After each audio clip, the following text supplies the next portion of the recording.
welcome to today's Sexpert interview. Today I have Laura Brotherson, Laura M. Brotherson. She's a licensed marriage family therapist and a certified sex therapist, which is a unique combination. Now, I've known Laura for a few years. We go back at least 3 years, and she's spoken at my Get Your Marriage On live event before. She's the author of 3 amazing books. Um, Knowing Her Intimately is the main book that's fantastic. My wife and I have read it. It's all about the female sexual wiring. She has another book called And They Were Not Ashamed, and another book called From Honeymoon to Ever After.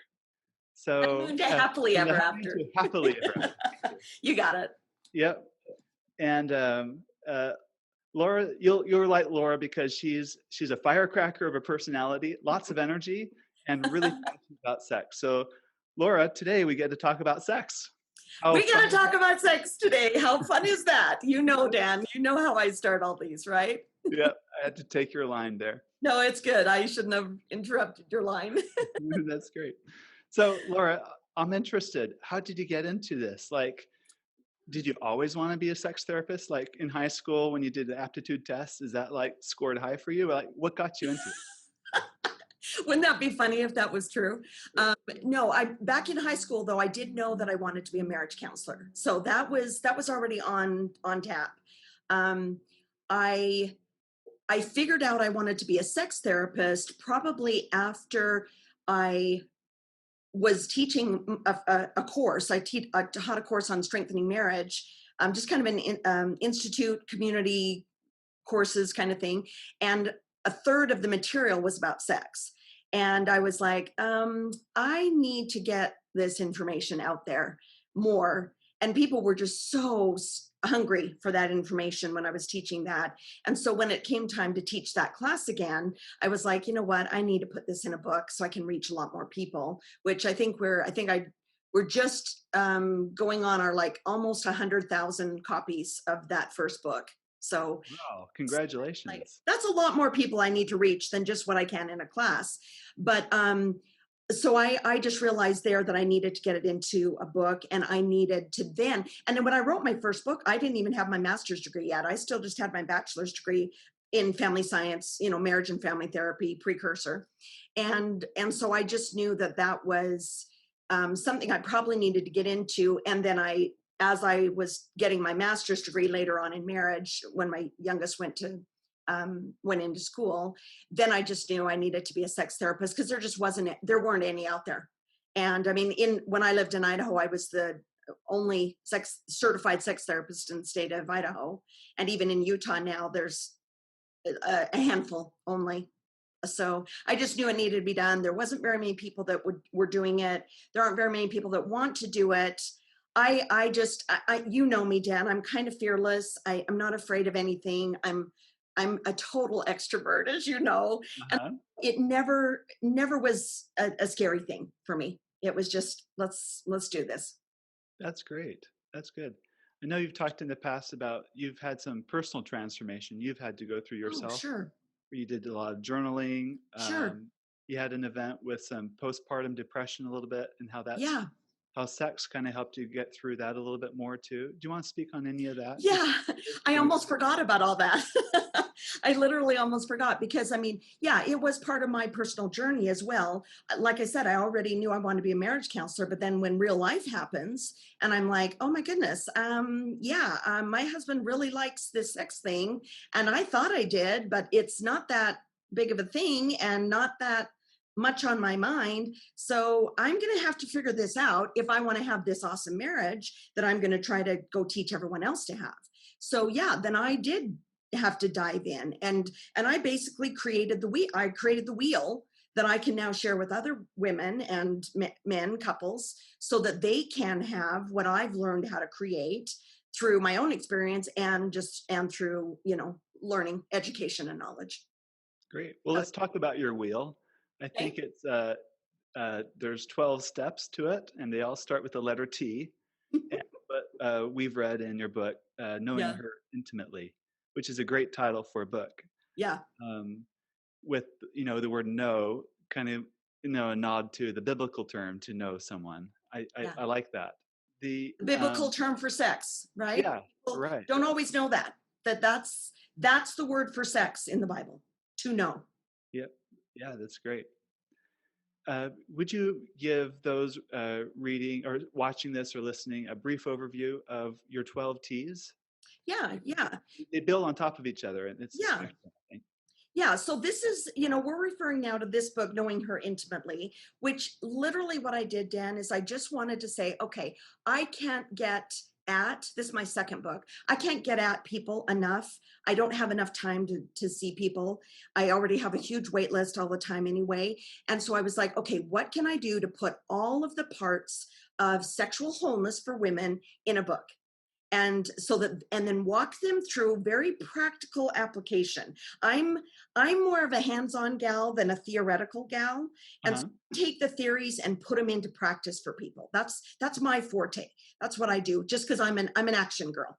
And so these 12 T's, I just took everything that anybody needs to know about healthy sexuality for women and put them into these. So here's what they are. Transform. Number one is transformed. That's transforming your sexual identity, your identity to include your sexuality. What we know is just a lot of women have kind of almost an asexual view of self. So where men don't have that problem, you're a sexual being. We struggle a little more with that. We have a little harder time with that, according to the research. So that's foundational. Step one key. Women have to know, embrace, nurture, tune into, enjoy, learn to enjoy that sexual self. That's that God-given sexuality. So that's key. Number one. Number two, thoughts. Oh, and the cool thing about this, I think you sort of mentioned this, is that everything is a T. Like I'm working on the husband book right now, and everything is not one nice little letter, and I'm so frustrated about that. But all of the women topics are 12 T's, so that's really cool. So the T number two is thoughts and beliefs. Sexy is a state of mind. So if women have a lot of negative, crappy thinking going on, they're going to get really stuck walking into and embracing their sexual wholeness. So that's number two. Number three is tenderness, trust, thoughtfulness. It's that emotional connection, that emotional foundation. I kind of call it the emotional foreplay, the emotional context. That's almost the equivalent, Dan, as of men having kind of their testosterone that will drive the sexual desire. For women, it's that emotional connection that drives our sexual desire at a core level. So that's number three. Number four is time. This is just the gist of making sex a priority. Women are the World Wide Web. Men are more compartmentalized. And so if women do not actively make sex and sexual learning and sexual knowledge a priority, it just will never get to the top of their to-do list. So that's number four. Number five is transition. Women have a really tough time getting from mommy mode or employer mode or employee mode, working mode, into wife mode and lover mode. And so they need to develop that part of a transition process. Number six is talk. Talk is the means by which women and men, husbands and wives, connect. But it's also, there's a secret in my talk chapter that we might get to or might not, that I call auditory arousal. That is a missing element, kind of a parallel to, for you guys, if there's no visual in the lovemaking, it's kind of a bummer. And we have this dimension that we're kind of missing for a lot of women. So this talk is both important outside the bedroom and inside the bedroom as well. Okay. So touch is number seven. And this is touch, affection outside the bedroom, but of course, important touch inside the bedroom. And a key piece, as you can imagine, Dan, is a lot of couples do not understand the importance of clitoral stimulation for a woman. It's kind of like ignoring penile stimulation for a man. It just wouldn't work really well. So Right. that's kind of a really important chapter too, right? If I can interrupt a bit, we're on Go. what, the seventh T now? Seven. And now we're finally getting to touch. I think Yeah. that's insightful. Like up until now, it's all like too Context. many couples, I think, jump in at, well, maybe my technique is bad, or I need to Yep. touch you better, or maybe it's a little more to the left, or whatever it Yep. is. But Yep. that's not it. You got to, start a little lower level sometimes. Yeah, that's an excellent point, Dan. I mean, just that's why I kind of laugh, because men will get this book and they'll go right to my next T number 8, which is technique, or they'll jump ahead to the 2 T's we're going to talk about, which is teasing and teasing and treats, teasing and treats.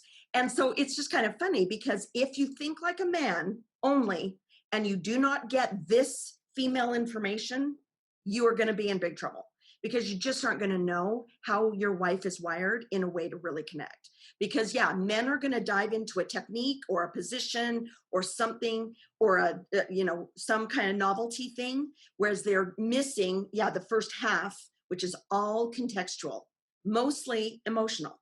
So I am really glad you brought that up. Very good point. Okay, so 8 was technique and education. If I had another interview that I did, someone asked me, they said, so Laura, what percentage of couples do you think get this, like really get it? And I says, well, if they don't know what I teach in this book, Knowing Her Intimately, then they don't get it, because they won't understand the inhibitors and the intricacies of female sexual wiring, and they will just be shooting blanks. That's a terrible analogy. Right. But it won't be working well, because they won't understand what they need to know. So So number wait, 9, just summarize. Technique doesn't matter if you don't get the other things right, is what you're saying. won't matter at all. It won't matter at all. And I know that sounds just so discouraging to a lot of men, but if they get that and they can accept that, then we can do awesome. They just have to be okay with that. So, and they'll have to take it up with God if they have a problem with it, because God's the one that wired women the way he did. So Right. what are we going to do? Yeah. Okay, so number 9 is tuned in. I think this might be my favorite, if I have to pick a favorite, just because I truly believe, Dan, that if people will learn what I think they need to know and will do the work of personal growth and development, that they can have what I think is a storybook wedding, marriage. They really can have that marriage that you dream of. And if people will do the work, I know it's possible. So that's the chapter where I walk them through how to do that as well. Chapter 10, T number 10 is teasing, which we'll talk a little bit about. And that's just putting the fun and flirty back into marriage. Now, this is not a strength for a lot of women. These next 2 chapters that we're going to talk mostly about today, they're not the areas that women tend to do the best on. And so teasing is a really important part of wholeness for men and women, but especially for women.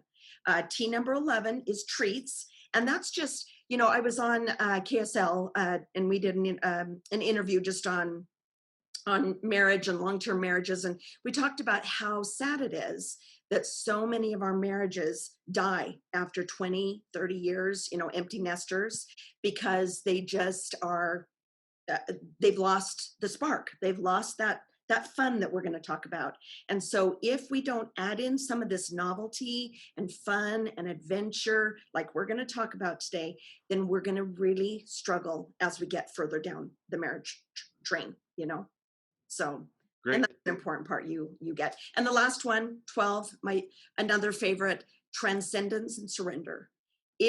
And just the simplified application concept here is, if a woman is not able to relax and let go into the sexual experience, she's going to have a hard time having an orgasm and climaxing, because that orgasm is an involuntary response. And so that's a whole bunch of personal wholeness and development just in T number 12. So Great. that's a lot of big stuff. But Yeah. hey, I just Easy. spelled it out easy for them. Great. Well, I'm really interested in today talking with you on the idea of novelty and adding variety to your lovemaking routine. Mm-hmm. You said something in one of your books once that really, like, I don't know, it sent a message home to me, that you said variety adds vitality. Can you speak on that a little bit? Yeah, variety adds vitality, because like you said, if you don't keep some of this passion and wholeness which is just a much more alive. One of the big motivators I talk to women about when they're like, oh, I don't want to work on this. I hate the word sextraordinary, which is one of my favorite words, part of my book title. But they're just like, I don't even want to. And I say, okay, you maybe don't want to do this for your husband because they've got a bunch of baggage and a bunch of resentment in there, but they usually can do it for their own wholeness and aliveness. And so working on just that whole part of it, and variety and treats and teasing being a part of that, if we don't have that element in there, we're going to be missing an important part of whole. So that's just kind of why that's an important element. Gotcha. Is that why couples complain that like sex has gotten boring after a few years of marriage? Sure, yeah. But the thing too about that's a little mistaken maybe understanding about the variety part is that the most important variety in a marriage is actually connection and wholeness. When someone is connected and whole, variety is such a natural part of your living. What we're going to talk about today is probably a little bit more of kind of the little bit more intentional kind of variety, which is great too. But I just want people to understand that that foundational aspect of connection and wholeness is where your best novelty, variety, fun, passion comes from. Oh, great. Are You know, there any examples you can share, maybe from your practice or someone that's kind of didn't understand that concept, but they really took it in and then they saw their marriage transform? yeah. So, I think a lot of the things in that specific dimension is just when a lot of couples can't even do the treats and teasing sections until they've done these other things that I've talked about, the connection and the personal wholeness stuff, because it's usually just kind of one-sided. It's kind of forced upon by the other person. So I think what an example maybe of what you're asking is a couple where they did all of this work, they got to a really strong healthy place, and she was so cute one day when she came in and she goes, Laura, we have created a sex bucket list. And I was like, oh my gosh, that's awesome. And she told me all about that, and just that was such a huge accomplishment for her. And and just being able to do some of these things were a little outside the box for them, but just felt like such a natural organic part of the kind of awesomeness that they have been able to create in their marriage. Okay, great. Very good. So let's talk more specifically about adding variety. Okay. Some of the questions some of our readers and people that download the app have are like, um, I'm a husband. I'm really interested in this particular sexual act, Yeah. or buying this, or doing this Yep. over here or over there. Um, and it can create a conflict in the relationship Yep. if the spouse doesn't want to do that. And you have a lot of good counsel on this topic in your books and whatever. Can you talk on this a little bit more? How do couples really, overcome that or come to peace about those things? Yeah. So I think you're asking about just what do we do when we've got a couple that one of them wants to do something and maybe one of them doesn't want to do something? Is that make Yes. sense? Uh-huh. And I think this kind of fits in from my angle. This fits into that area of the what's okay, what isn't questions that I get a ton of. A husband wants to do oral sex and the wife is just gagged by it. So I mean that's probably the most common Is one. that that's probably a bad pun, but right. Well, Yes, yeah. yes. Sorry again. So sorry, everybody. But yes. But yeah, so there's kind of a lot of principles that kind of go behind because I have a whole, little section as you're talking about in my what's okay, what in the knowing her intimately about the what's okay, what isn't. Because you've got some of these principles to kind of, maybe I'll just kind of walk through a little bit, just briefly. We've already talked about kind of number one, we've got to have that personal wholeness, challenging ourselves before we challenge our spouse. That's kind of, that's balancing the confrontation between self and spouse. So for example, if I'm the husband and I really want my wife to do X, Y, or Z, I'm going to challenge myself about why do I really need that? Is that really that important? What are my motives? I'm going to challenge me before I'm going to challenge my wife to make her do this. Does that make sense? So that's one of the principles. Another one is Can you go, speak on that just a little bit go. more? Like, sometimes it could be a husband or wife, it doesn't Yeah. matter. But part of the reason why they're asking their wife about doing X, Y, or Z is probably to like make their own, to legitimize their own sexuality because they themselves Sure. are unsure about something. You And bet. that's kind of coming from a weak place. Is that kind of what you're referring to there? You kind of Yeah. need to And think through like, will this really add to our relationship? And is it because I'm offering something and giving rather than a take? Is that yes, that's a great, great analogy. I speak to that give and take concept all the time. And that kind of comes into some of the questions that I can share with you in a second too. But yeah, if for example, the man is, you know, picked up this thing he's seen in pornography, for example, which I run into a lot, and he wants to, you know, he thinks he's developed that as part of his, you know, sexual arousal template, be unhealthily, right?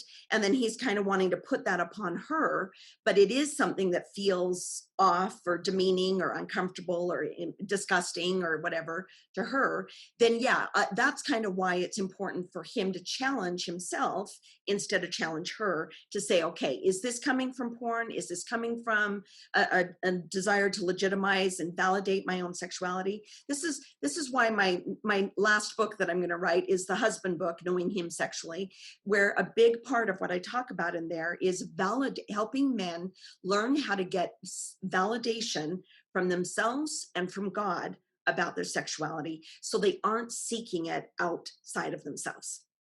And that's a big part of it. But let me flip the tables a little bit too. Let's say you've got a woman who just really hasn't embraced her sexuality, hasn't developed that at all, and she's just being asked to, let's say she's being asked to wear lingerie, okay? And so that might be really uncomfortable for her. That might be really out of her norm. But from her side of things, she might consider challenging herself to say, okay, what is my issue with not doing that? Is it my body image issues? Do I need to do some processing on that? Is it that this reminds me of something I think my husband has seen in porn? Do I need to do some processing on that?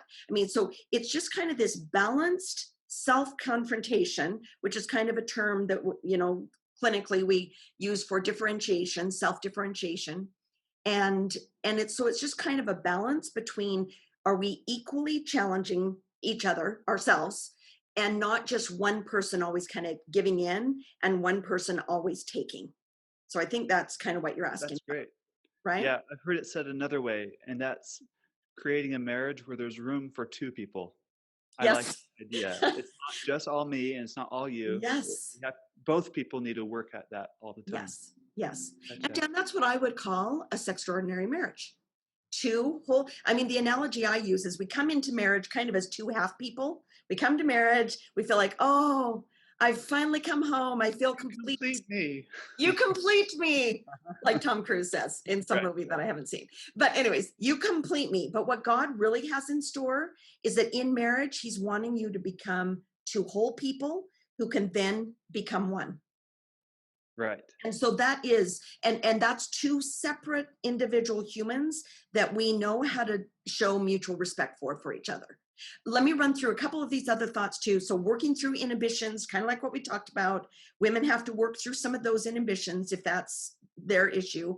Understanding the effects of kind of unhealthy sexuality, maybe pornified sexuality, obsessive focus on sexuality, compulsive sexuality. We've kind of got to know that we might be dealing with that, because that affects which way we lean in finding healthy and whole. Understanding the difference between the healthy and unhealthy sexuality we talked about. This is a big one. Understanding the difference between what I call an 80-20 relationship dynamic, which is a power differential in a marriage. So every marriage has a stronger personality, a more dominant personality, and a softer personality. Is that clear to you? Yep. Okay. And so if you don't know which side you kind of lean towards, so like in my marriage, I'm the dominant personality.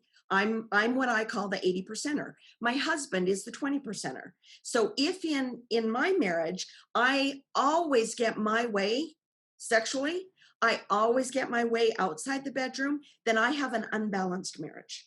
So I know as an 80 percenter, I've got to move towards him, and he might need to kind of demand a little more of me.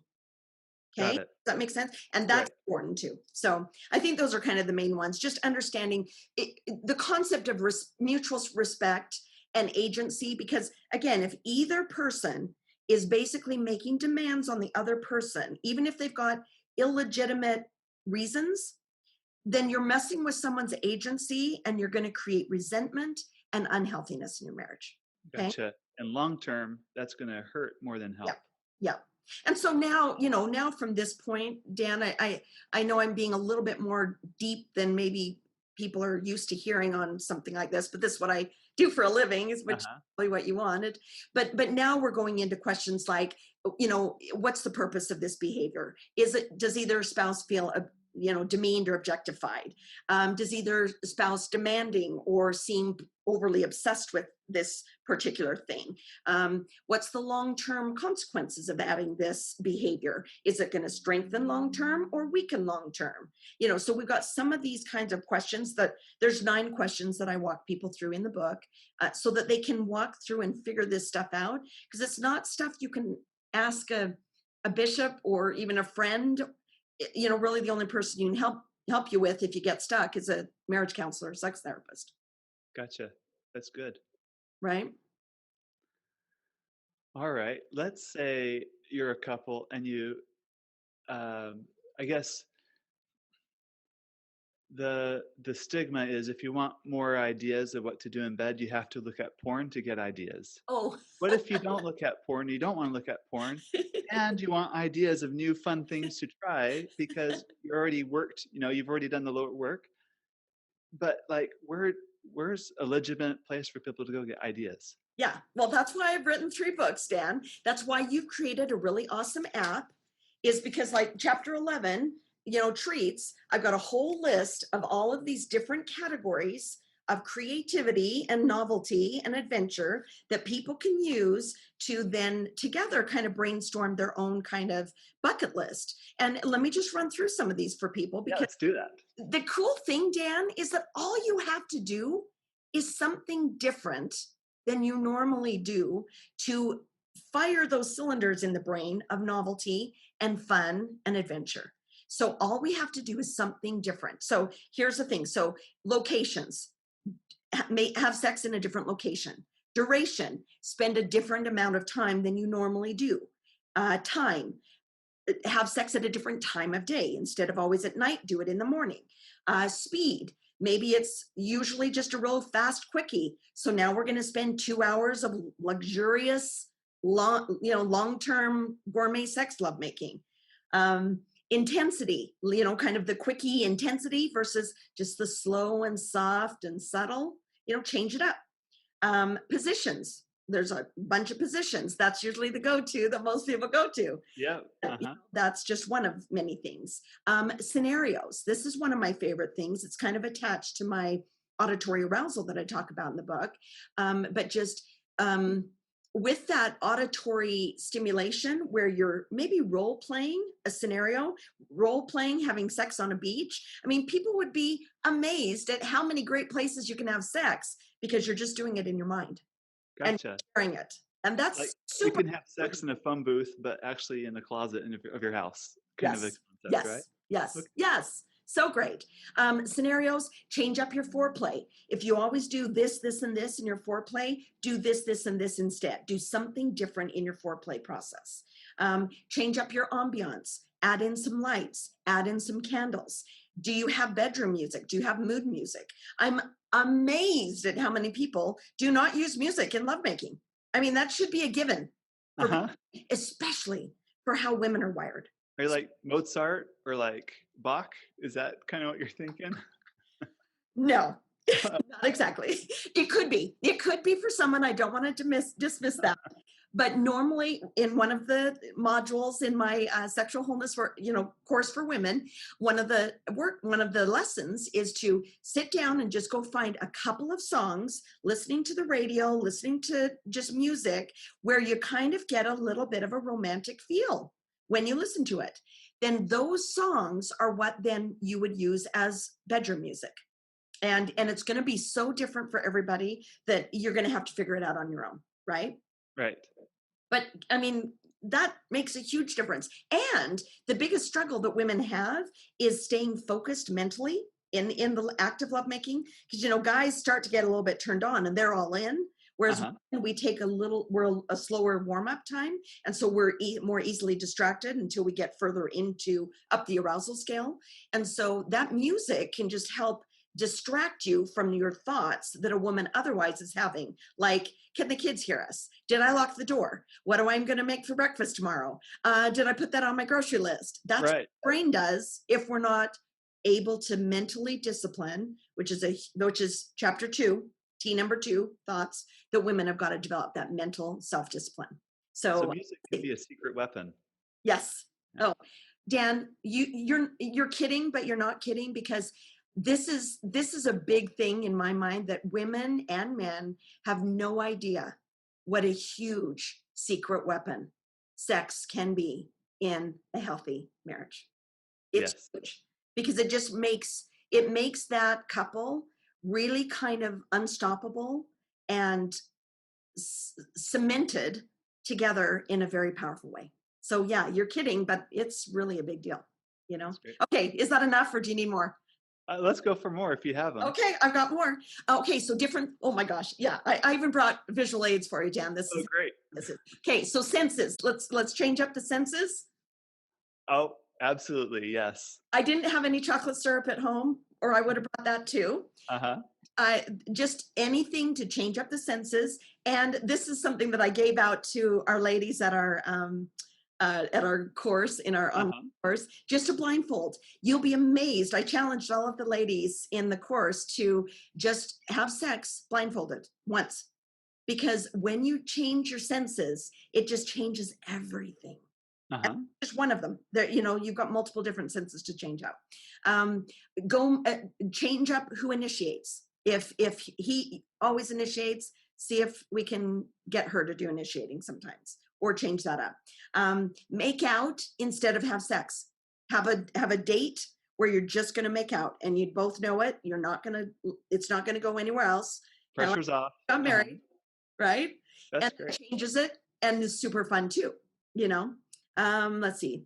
Do something that's a surprise. Share fantasies. Just, you know, share your sex bucket list. What would be fun sometime?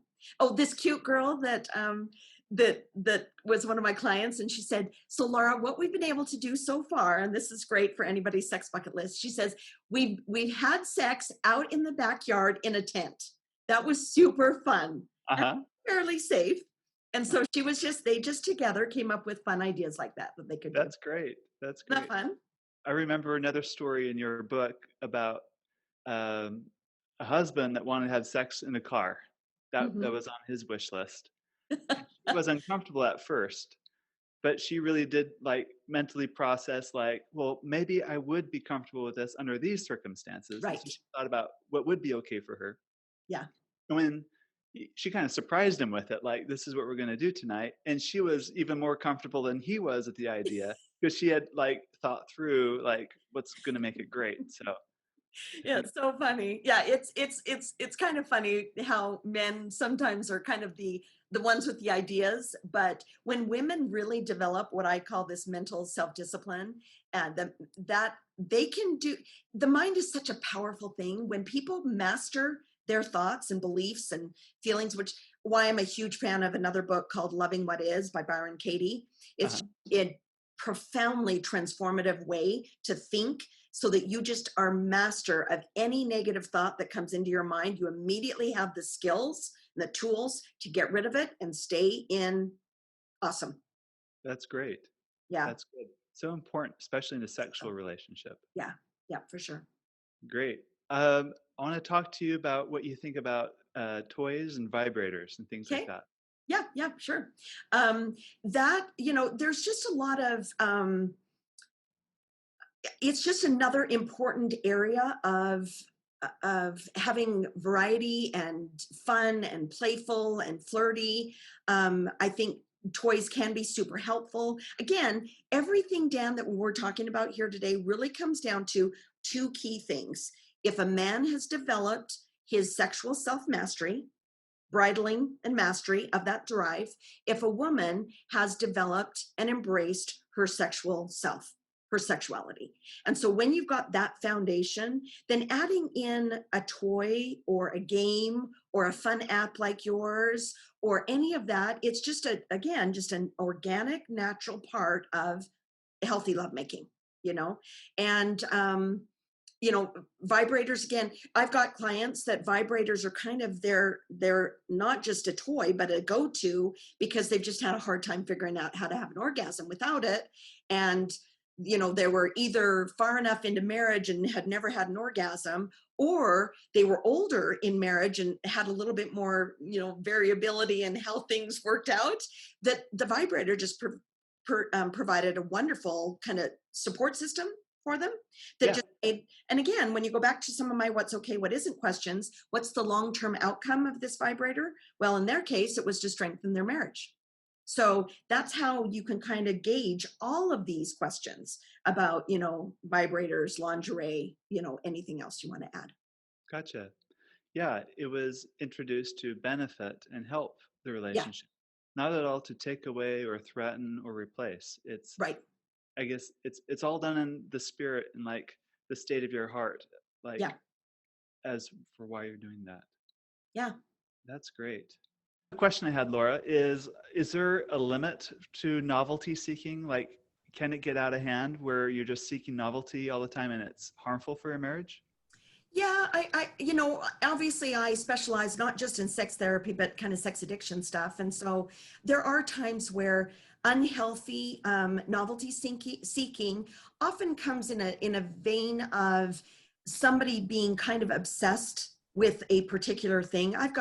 I literally have multiple clients right now that in all of these cases, it's a husband that's just adamant about a particular act in lovemaking that they just think they cannot survive without.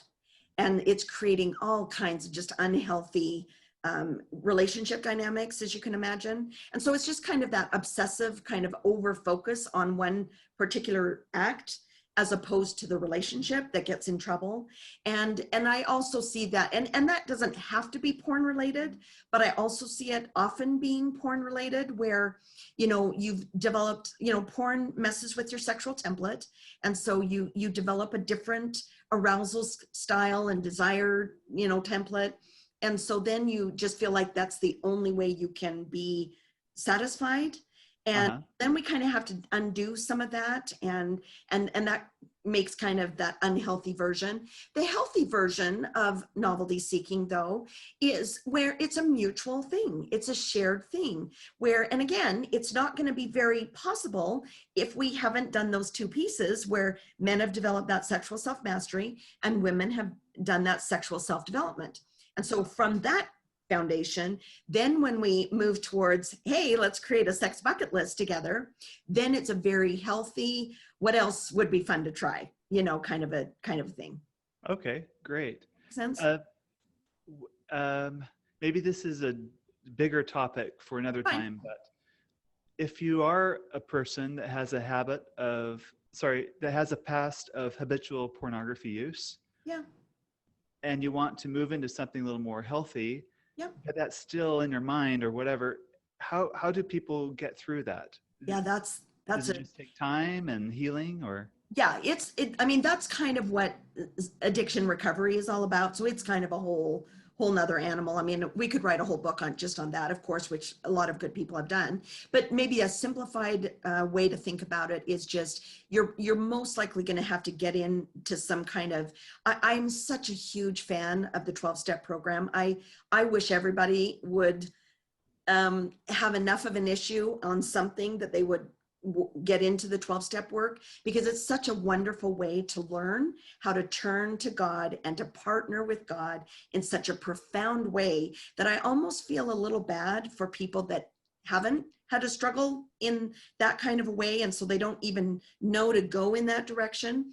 And so people are going to have to do that kind of work to just unwire that reward system that's been developed through porn. But then not just that, I mean, like I had a therapist say, Laura, I took your first book and I made all of my men in my men's groups, sexual addiction recovery groups, read your book because I needed them to reprogram their minds. You know, if someone's had a lot of porn in their brain, they've got to get stuff. It's kind of like what I say to my wives, women, where I say, you need to get the Knowing Her Intimately on audio and play it in the background of your mind. So it just over and over is reprogramming all of the garbage, pulling out all the weeds and planting in sexual flowers. And that's the same thing men are going to have to do it in the process as well. Got it. Very good. Gotcha. Well, thank you. I want to wrap up today. This has been really good. Can you share with me what you would say is a black belt sex? Like, let's say you've already mastered all the basics and you're having your date night and you're connecting well emotionally. You're a team. Like, what are some real black belt sex stuff that people can learn? Yeah, I mean, I think we've kind of talked a little bit about this, but this specifically gets into my T number 12, which is that transcendence and surrender. And I think what we're really going to do here, Dan, is this is where you add God into the sexual relationship, because people that don't have God as a part of that are, again, missing out on a part of wholeness, missing out on a part of, I mean, remember, God's the one that created sex. He's the one that thought it all up, planned out how everybody was going to be wired and how everything was going to work. So he's the master of this. And so when we can add, and this is a real challenge for a lot of women, especially men too struggle with this, but adding in just the concept of sex being something that's godly or divine is just a really big challenge for them. And it's a really big challenge for them also to then be able to kind of let go into that experience, because it's one thing, of course, that we want a woman to be able to let go into the sexual experience, but what if you've got a husband that isn't 100% trustworthy all the time? What if he's betrayed you and yet you want to stay married to him? This is where God comes in. He fills in where us humans fail.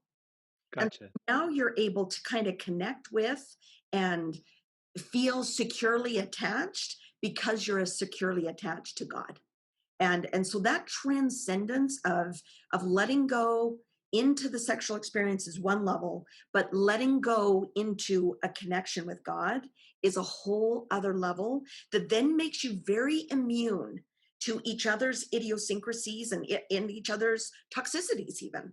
And so that's where then now we can just take all of this treats and teasing and fun stuff and just take that up into that black belt sex that you're talking about, because it's just kind of a natural outgrowth of that kind of genuine transcendence and surrender.